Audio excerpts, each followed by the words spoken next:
Hey, what's up guys, my name is Julian and in this video we will talk about how you can create cinematic landscape shots with your smartphone. I am a huge fan of those shots and I use them very often.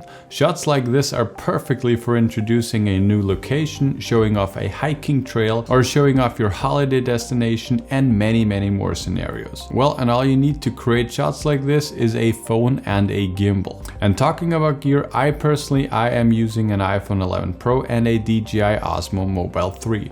But please do not focus too much on the gear. And you definitely do not need to have the newest and most expensive smartphone at all.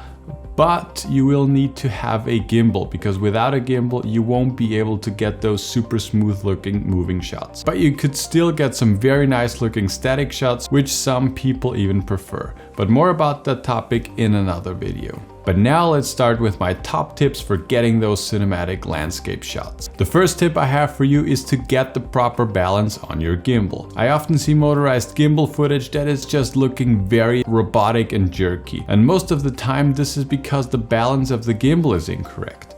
And I won't cover the exact balancing part in this video. But generally speaking, you got the perfect balance once your phone stays in the position you put it without falling over. So if you got that, well, just turn your gimbal on and you got the first and probably most important step done. So the second tip I have for you is to use a wide angle lens. The wider the field of view of your shots, the more impressive your shot is going to look. And here I have a comparison of a shot that I took with the wide angle lens of my phone and then the exact same shot but with the standard field of view lens. And in my opinion, the difference between those two is actually quite massive. And don't worry if your phone does not have a wide angle lens. You can still create some very amazing looking footage with just the standard field of view lens.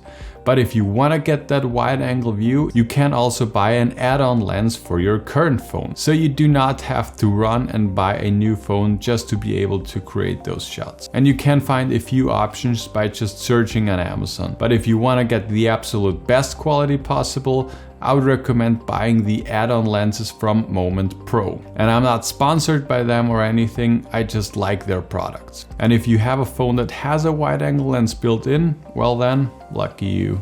And the third tip I have for you is to use a frame rate of 50 or 60 frames per second. I usually use 50 frames per second for my shots, but 60 would work just as fine. And if you are shooting at those higher frame rates, you have the option in the post-production to slow your footage down by 50%, which results in a very nice looking slow motion movement. And you can also do that with your phone. You do not have to use a computer and an editing program for this. And I will just very quickly show you how it works with the app LumaFusion.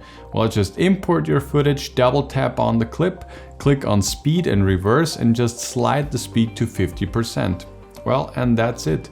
Now you've successfully slowed down your footage by 50%. And using higher frame rates automatically makes your clips look smoother than they actually are. Because if you slow the clip down by 50%, you also slow down possible imperfections of your walking, which will make them less noticeable. Well, and talking about walking brings me to my next tip. Practice your walking. When we are normally walking without a camera, we do not take care about our steps because, well, we are just walking. But when you are taking a shot whilst you're walking, you should walk like a ninja. And what I mean by that is that you should bend your knees and try to avoid this up and down movement. And I know this doesn't look super cool, but this will make a massive difference in the outcome of your final video.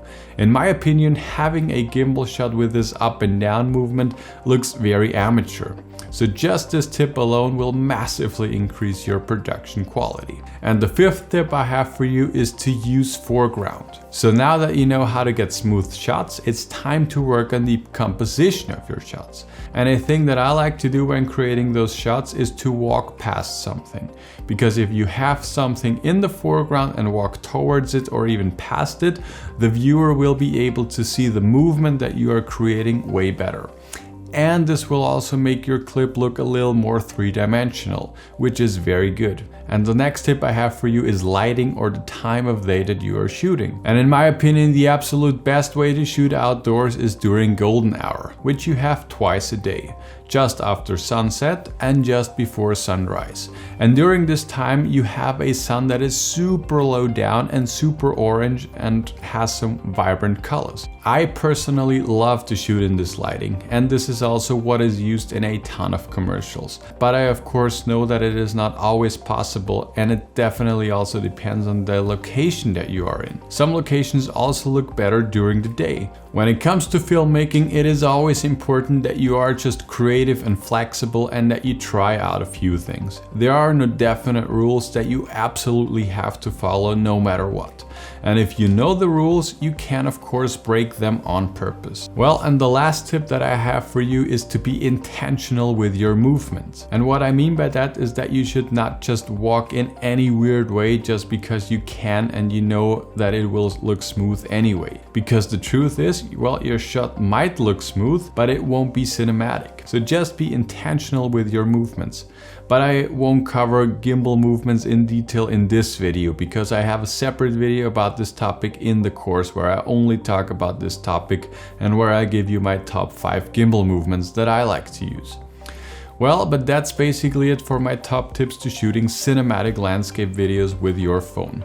But to sum this video up, I have a little bonus tip for you guys. And the tip I have for you is to use a stabilization tool in your editing software. If you followed all the rules or the guidelines that I shared with you before, you should get some very nice and very smooth looking footage anyway. But I still like to make it even a little more perfect by using Warp Stabilizer. And as of recording of this video, I did not find a way or a tool that also does this on the phone. But basically every editing software on your computer will do that, or will have the option to do that. Well, but that's basically it for this video. I hope you found it valuable. And just a little reminder, we will launch our course on September 13th, which is a Sunday. And since you are already on my list, you will receive a launch deal. The first 100 people to join the program will get the course for 50% off. So I can't wait to see you there, and I'll see you guys in the next one.